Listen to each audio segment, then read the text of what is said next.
Hello, and welcome to StarCraft for Casuals.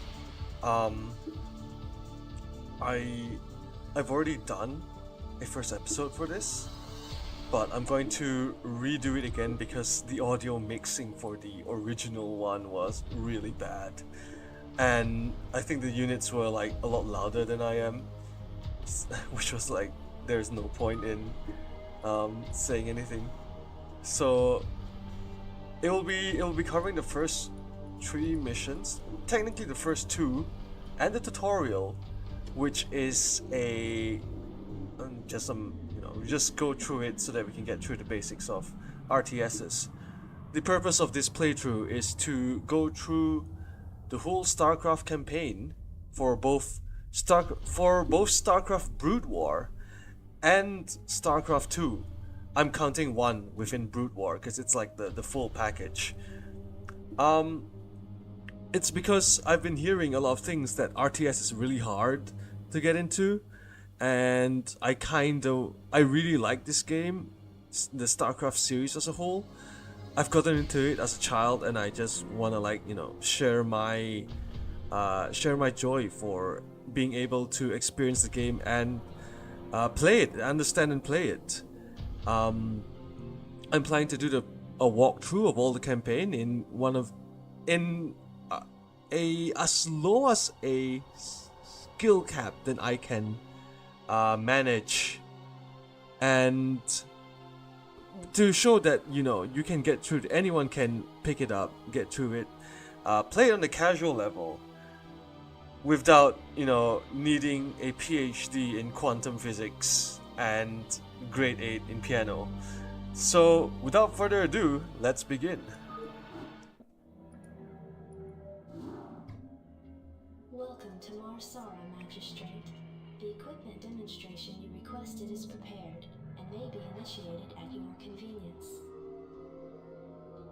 Simply select Start to begin the demonstration. You may skip the demonstration by selecting Skip Tutorial.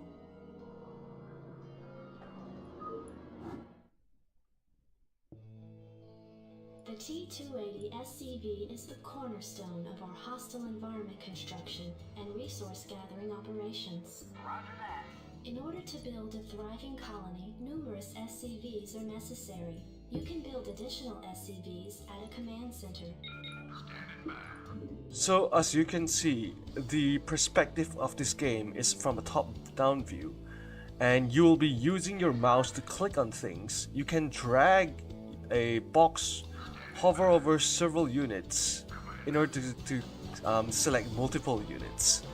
And one thing you can also do is control left click to select all the units of the same type. They'll be all different types of units, they all look different from each other, and each one of them fulfills a role. The objective of RTSes is to, well, at least for StarCraft, like RTSes, is to build up an economy, run a base, and with your running base, build soldiers and take out the enemy base, or whatever objective the campaign is giving to you at the very moment. And with that, we need to start having a thriving economy. So as the tutorial itself said, the SCV is the cornerstone of any functional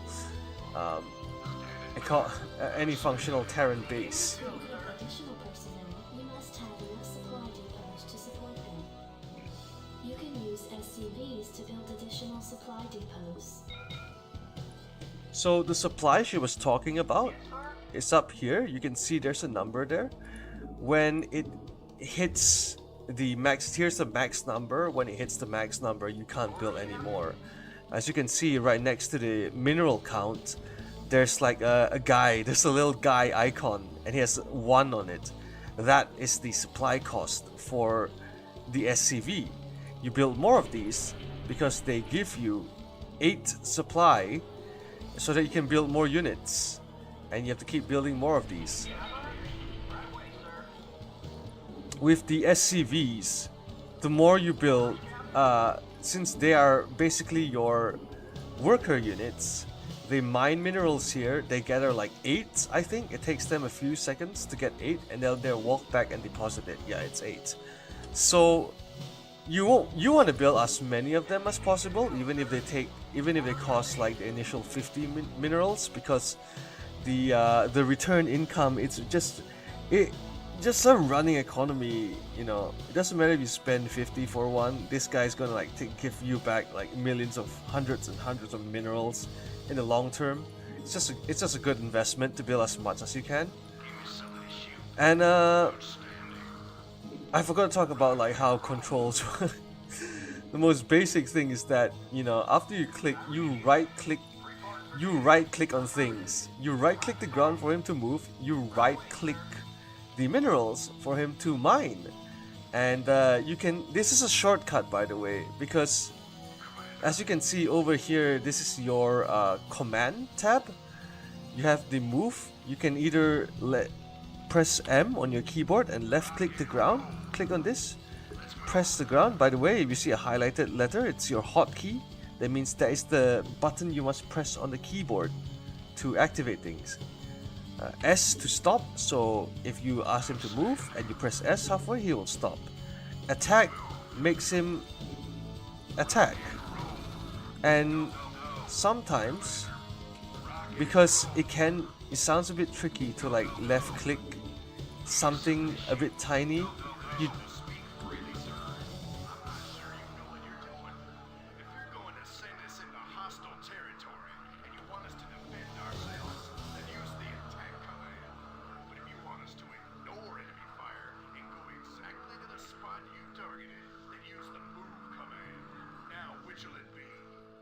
That was actually some good timing right there. So yeah, if you A-click the ground, they will walk as if it's a move command, but they will immediately attack anything they see. And that's you know, this really strange critter over there. We don't know what it is. It doesn't look like anything. It's circling. We've already seen like we've already played this game a couple of times. We know about the meme, the Zerg Rush, and all this. But you know, for the sake of immersion, let's pretend we don't know what these are. So if you simply right click the ground or use the move command, they will ignore it. Let's see if we can find any more Zerglings. There we go. Look at it. They do not attack until you A-click or A-click a specific unit. In any case, that is the basic controls of how every single unit in this game works, unless it's a spellcaster who does not have an attack. These two buttons, the patrol command is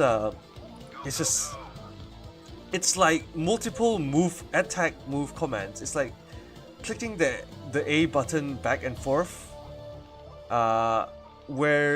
from where they left and where you send them to, from destination to the point of origin, and they'll just keep like patrolling back and forth until something comes within range, an enemy, and they'll attack. Hold position also just stops them, but the difference is that when you just merely use stop, if an enemy comes within like a certain distance where they can attack, they will move forward to it. They will aggro the enemy. If you click hold position, they will stand here and stay here no matter what.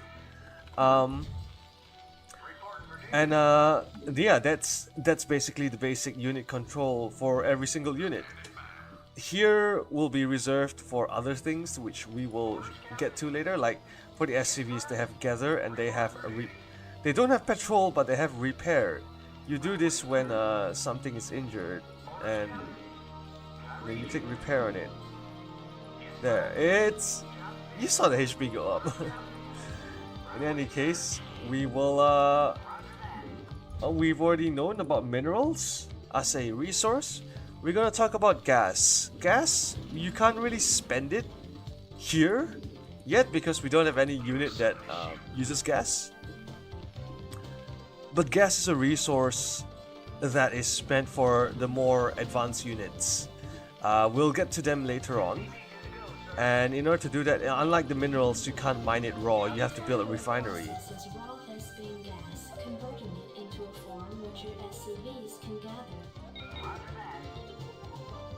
Only one can, yeah, only one guy can go in the refinery at a time. It's a bit faster than minerals, but there's usually only like one or two sources, and they take turns to come in and out. I think 3 is the optimal SCVs for gas at a reasonable range. For the equipment demonstration, there will now be a fully catered reception at Marsara Base.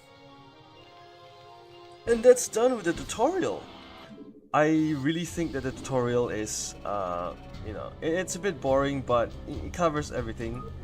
I think the campaign in general is really good at getting you introduced to everything. Adjutant online. Good evening, Magistrate. I'll fill you in on what's been happening. Confederate traffic has increased substantially within the system due to the recent Protoss destruction of the Chow Sara colony. The Confederates have tightened security on all outlying systems, and it's likely that this colony will be locked down as well. An encrypted Confederate transmission came for you while you were at dinner. Replaying transmission. Greetings, Magistrate. I'm General Edmund Duke of the Confederate Security Forces Alpha Squadron.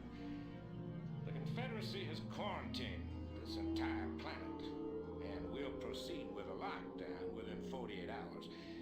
You're to relocate your core colonists to the outlying wastelands. Now, I know there won't be any problems with these new arrangements. Transmission ended. I've contacted the local marshal, James Rayner. Rayner has agreed to meet your personnel en route and escort them to the new wasteland site. You know, that's pretty rude. We're having dinner and just tell us to relocate within 48 hours to the freaking wasteland. Give me something to shoot. Go, go, go. Outstanding. Junk of a place and you'll leave. Instead of the wasteland, these Confederates think they can push anybody around. I know, right? You don't even wait for me to you don't even wait for the crack of dawn. Come and spring that up during dinner after. Howdy, boys. I'm Jim Raynor, Marshal of these parts. There's our boy. I do want to let the unit speak sometimes because I think the game holds a dear place in my heart, and just the dialogue, the voice direction, the sound design, I think for this game is brilliant. And the story is pretty fun too. So we found our base, and here's our boy, Marshal James Rayner. As you can see that he's a different looking thing compared to these Marines, these Terran Marines. And it says just now that he must survive.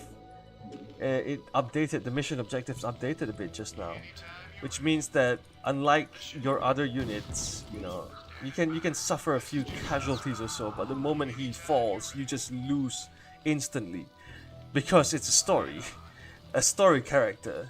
So in case you missed on the objectives, because I said before this that usually it's to destroy the enemy bases, but in this map the enemy does not have a base. You might have some alternative objectives. You can always go to the menu and select mission objectives and find out what did you miss, because sometimes you don't really look at it. Well, maybe that's just me being really impatient. So the thing about heroes is that the story characters, they are stronger than the regular units. As you can see that, I'll do this with really low micro skills. We'll just walk here, right click, and look at that. They barely do any damage. And he's just two-shotting every one of them. He's taken on 4 of these creatures already, 5. And you hear that? I love the sound design for this game, man. That it's amazing.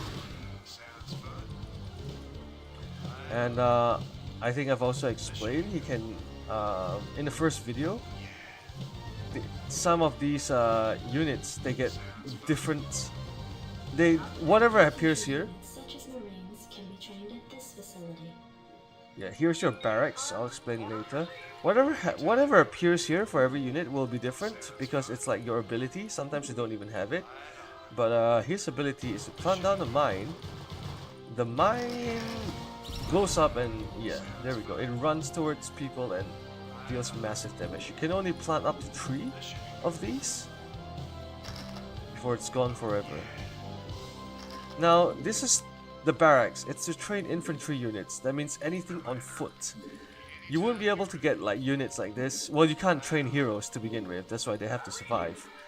And as you can see, there's a little queue. Like with the SCVs, they have a little like queue. You can do up to 5. And you know, while you're busy jerking off or something, these units will build as you don't really need to pay attention to at least 5 of them. However, doing 5 like this is actually like really slow. What you want to do is build multiple of these, and this is just a tip from me to anyone who's new to playing. Whenever it comes to production, the more quantity is always better. Not to say like, you know, it sounds like it's a waste of resources because you have to spend even more on building additional barracks and such, but it is so much more worth it in the long term. In fact, like in the short term, it's probably worth it too, because some of these units are like the units you build. You kind of never want to have more.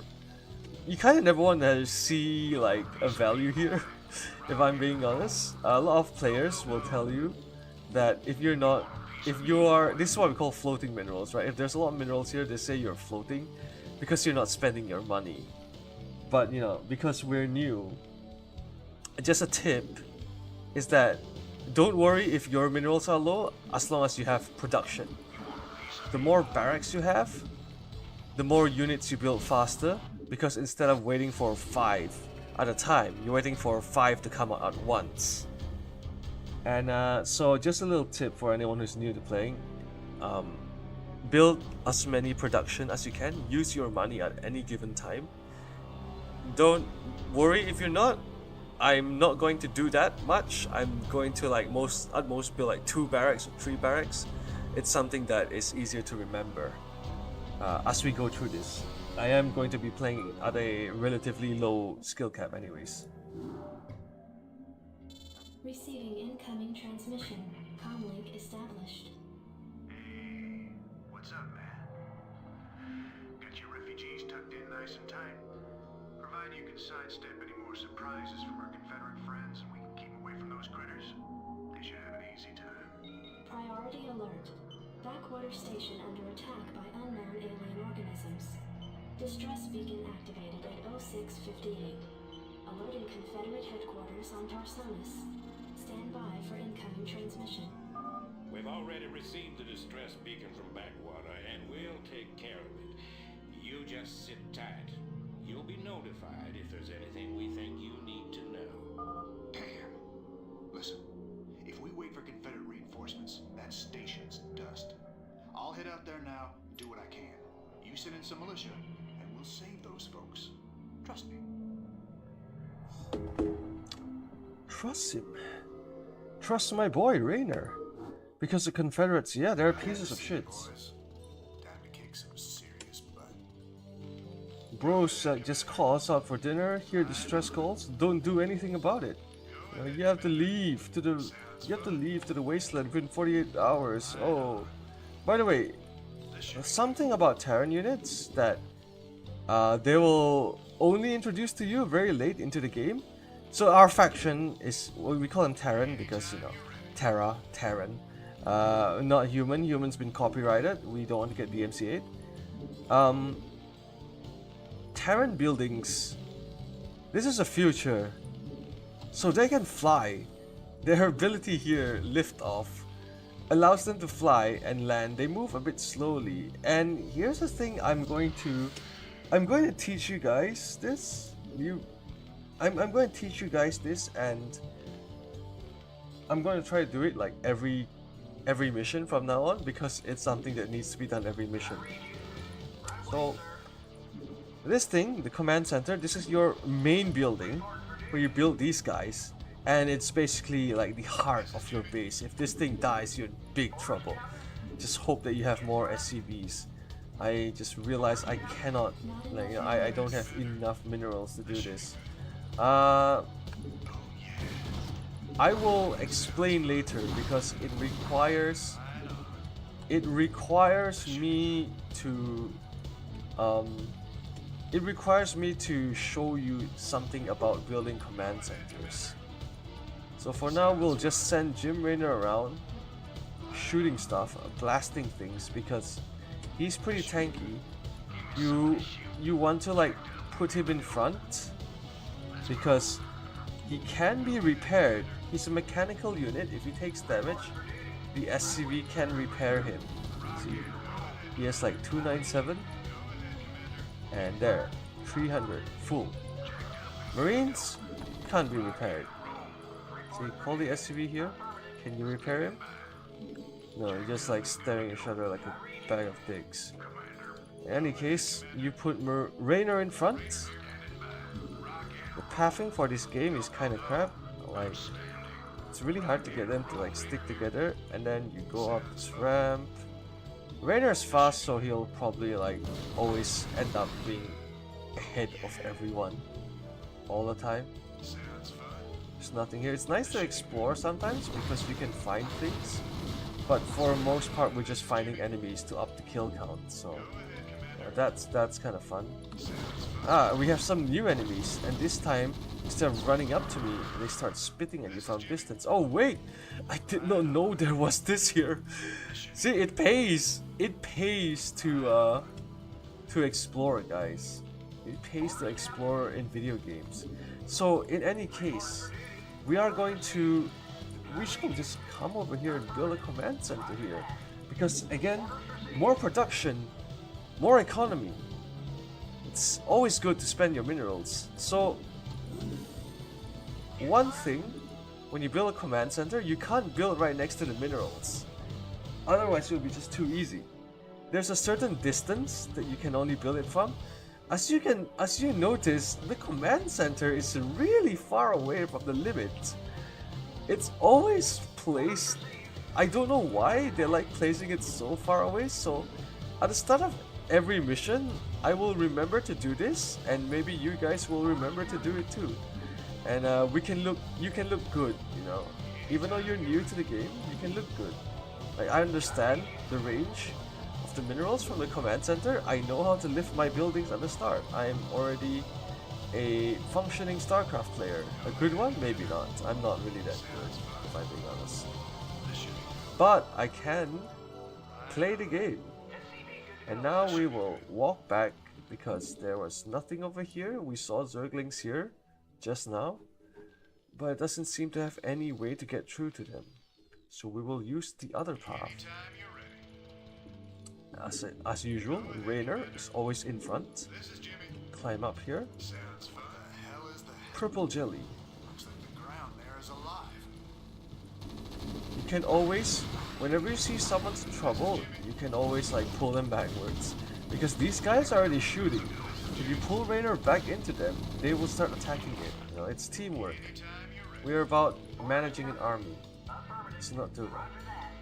Well, in Dota and League as well, you have creeps and, you know, minions. So I guess that applies too.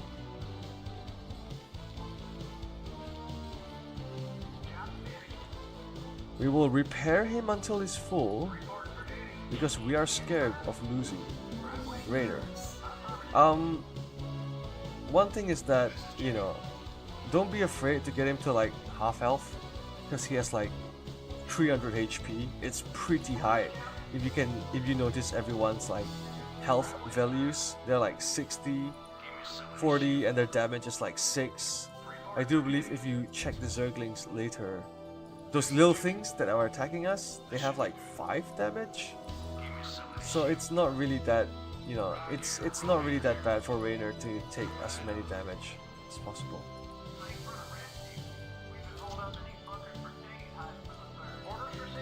So when this happens, a sound plays.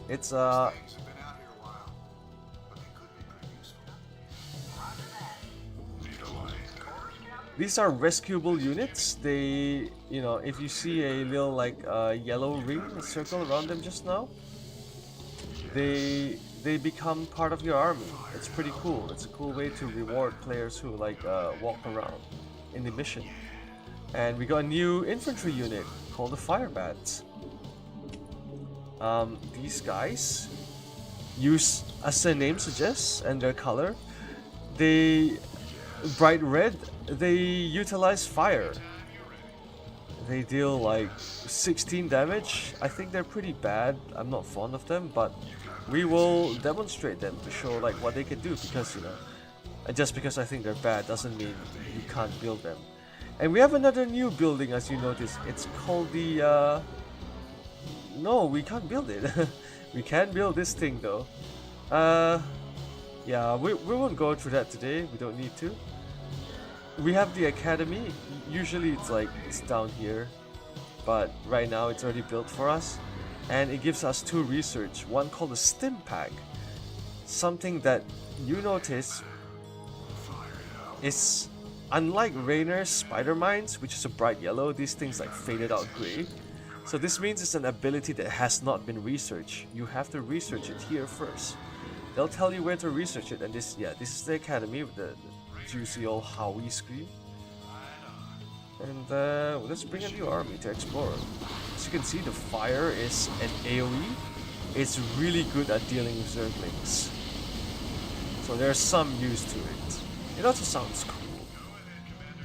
It looks cool, it sounds cool. I wish there were just better units, because they really aren't, but you know, it's fine.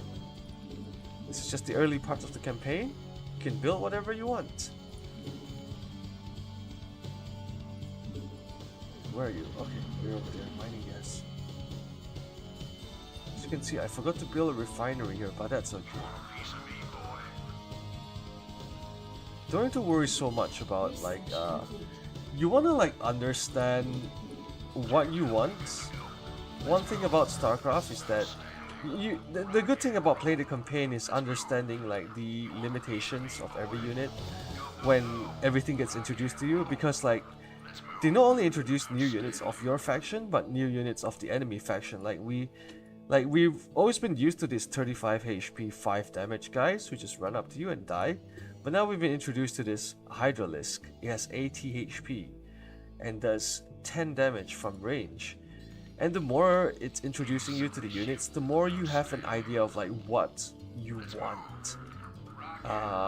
And for the most part, you want to build towards it.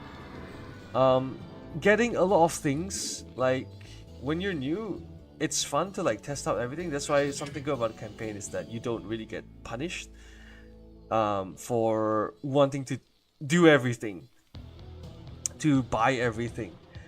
Usually the top players, they have a game plan. They have like 1 or 2 units that they'll use in their army composition, and they'll be their core, and they will build towards that. The reason why some people say StarCraft is hard, it's mostly because of that. It's just understanding matchups, like who is good against who. It's like a little Pokemon game, you know, rock papers. Not really actually, because there are no weaknesses and stuff. They're just guys who are like more effective at dealing with one another. This thing increases the range of the Marines, so these guys can shoot even further. That's always very useful because, you know, you can outrange this guy and you can kill this guy before he reaches you. But with the upgrade finish, like there'll always be that weird like upgrade complete. You know, it's again, StarCraft has amazing sound design. So it's very easy to identify when something's happening. And now we will do a thing where we pull him down, because as you notice, you can't see him up here, but he is like attacking us until he got down on this ramp, and then he started, you know, becoming invisible. And so we want to make sure there are no surprises waiting for us. I think I'll just plant 1 spider mine here and see if I can. There we go. If you attack buildings, they will come after you. So one good thing to do is to attack these buildings. And there we go, they have been baited. And we bring Raider in front as usual, as all the guys come up to slowly reinforce. Raider? Raider? Okay. Some nasty ass glue right here. There's one thing I like about the Zerg units, fighting the Zerg in the campaign, is that whenever you see this like awful purple slime on the floor, you know they're nearby. Because that's when you start to like fight bases and all this sort of crap.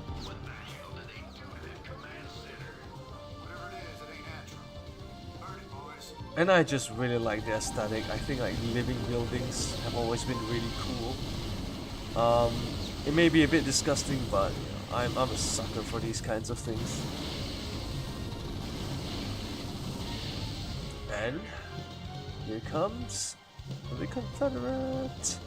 Receiving incoming transmission. Marshal Rayner, by destroying the vital Confederate installation, you and your men have violated standard colonial law. As of right now, you're all under arrest. I suggest you throw down your weapons and come peaceably. You're out of your mind. If we hadn't burned that damn factory, this entire colony could have been overrun. Maybe if you hadn't taken your sweet time in getting here. I asked you nice the first time, boy. I didn't come here to talk with you. Now throw down them weapons. Guess you wouldn't be a Confederate if you weren't a complete pain in the ass. Talk about double standards, am I right? Freaking forced us out from dinner and took your sweet time getting here when everyone's already fucking dying out here. So there we have it, a revamp of the first 3 missions with hopefully better audio, and after that I will continue on from where I left off after the NORAD 2 mission in the future. So hope to see you, hope to you know, I hope I can keep up, because that's where things will get a lot trickier. It was already a bit tricky in the NORAD 2, and but there's a really fun cheese over there too. I think I'll like demonstrate that and then play the mission proper, and see you next time.